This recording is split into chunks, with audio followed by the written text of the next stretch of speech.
विष्णु एक साधारण मनुष्य है। उसके जीवन का लक्ष्य पैसा कमाना है। जब उन्होंने शादी करने का फैसला किया तब उनकी उम्र 33 वर्ष से अधिक थी।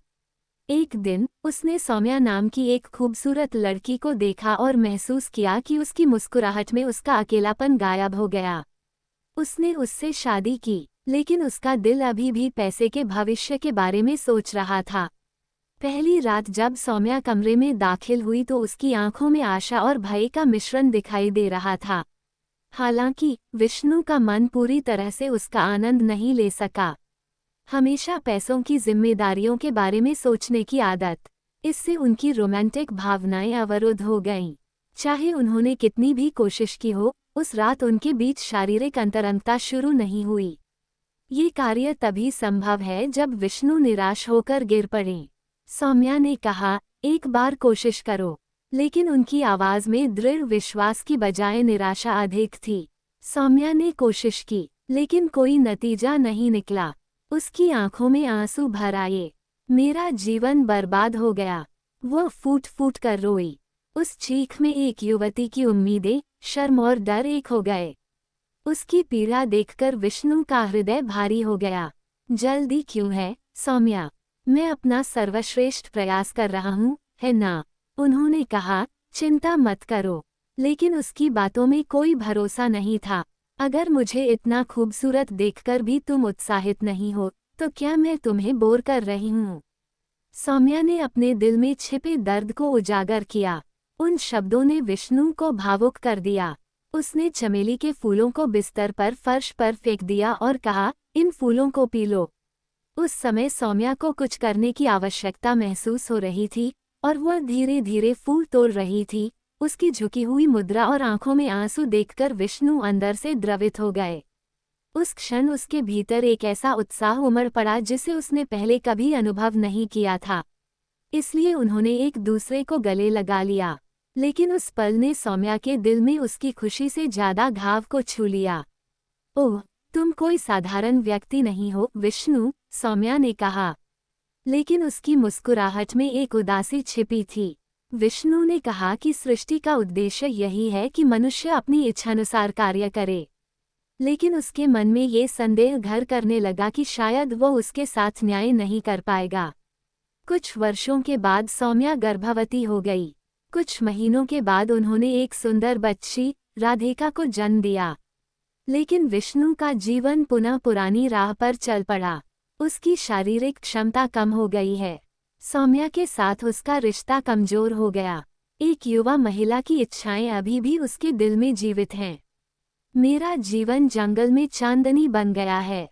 विष्णु अब तुम्हारे साथ नहीं रह सकते, उसने कहा और रोती हुई दूसरे आदमी के साथ चली गई। विष्णु चुपचाप खड़े होकर उसकी ओर देख रहे थे। उसके हृदय में एक शून्यता उत्पन्न हो गई।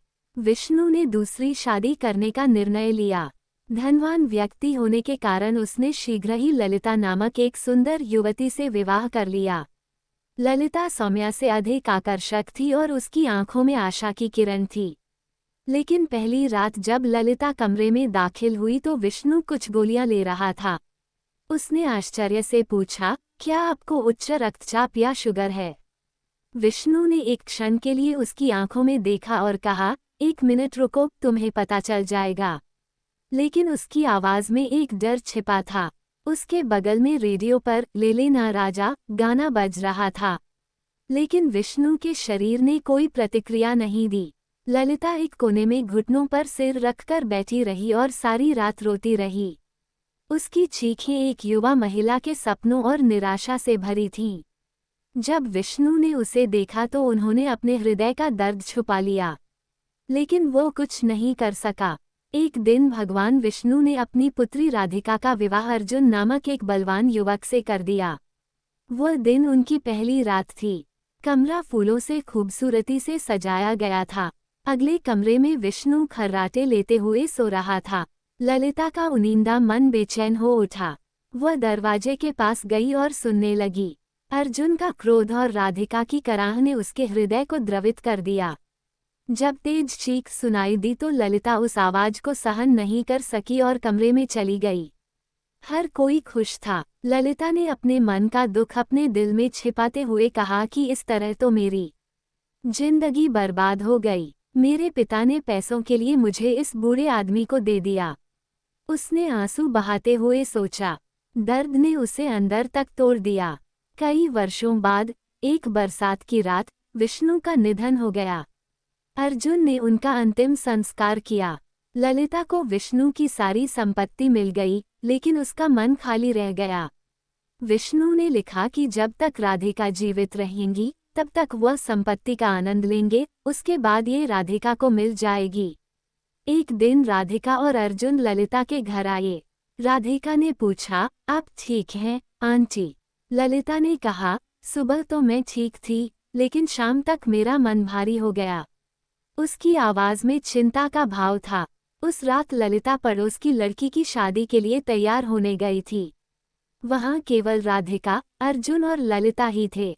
बाहर बारिश हो रही थी और अर्जुन बरगद के पेड़ पर अपनी मांसपेशियां दिखा रहा था और ललिता के दिल में एक इच्छा जाग उठी। विरोध न कर पाने के कारण उसने चमेली के फूलों से भरा सिर लेकर अर्जुन के दरवाजे पर दस्तक दी। अर्जुन ने दरवाज़ा खोला और पूछा, क्या हुआ चाची? क्या तुम्हें नहीं मालूम कि मैं ललिता की उम्र में इस समय क्यों आ रहा हूँ? उसने कहा। उसकी आवाज़ दर्द, इच्छा और शर्म से भरी हुई थी।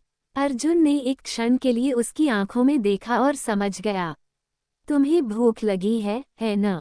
आओ और मैं तुम्हारी भूख मिटा दूंगा, उसने उसे अंदर ले जाते हुए कहा। उस समय ललिता की आंखें आंसुओं से भर आईं।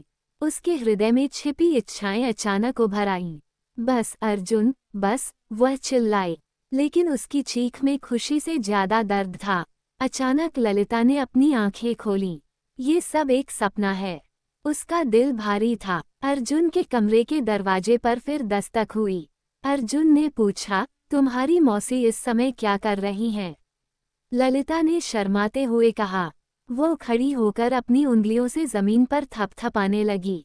अर्जुन उसकी इच्छा समझ गया, लेकिन वह गंभीरता से बोला, आंटी, अगर हम इंसान अपने रीति रिवाज भूलकर जानवरों जैसा व्यवहार करने लगे तो हम में और जानवरों में क्या अंतर रह जाएगा? ये शब्द ललिता के हृदय में तीर की तरह चुभ गए। उसने चमेली के फूलों को सिर से जमीन पर गिरा दिया और आंखों में आंसू भरकर रोती हुई कमरे में चली गई। उस रात उसका अकेलापन उस पर हावी हो गया। बाद में अर्जुन ने राधिका से कहा, तुम्हारे पिता ने तुम्हारी मौसी के साथ बहुत अन्याय किया। उसकी क्या उम्र है? उसकी क्या उम्र है? उसकी इच्छाएं और आशाएं हैं, है ना? वह भी इंसान है। उन्होंने कहा, उनमें अभी भी युवावस्था बाकी है। राधिका ने जैसे ललिता की पीड़ा समझ ली हो, पूछा, क्या कहना चाहती हो? अर्जुन, मेरे दोस्त के पिता अकेले हैं। उनकी उम्र ज्यादा नहीं है। उन्होंने कहा कि अगर वह आपकी चाची से शादी कर लेंगे तो उनकी जिंदगी को नया अर्थ मिल जाएगा। राधिका ने आंखों में आंसू भरकर कहा, चलो एक अच्छा निर्णय लेते हैं। ललिता, जो दरवाजे पर खड़ी होकर उनकी बातें सुन रही थी, उसकी आंखों में आंसू आ गए। अर्जुन मेरी रातों की पीड़ा को समझता था।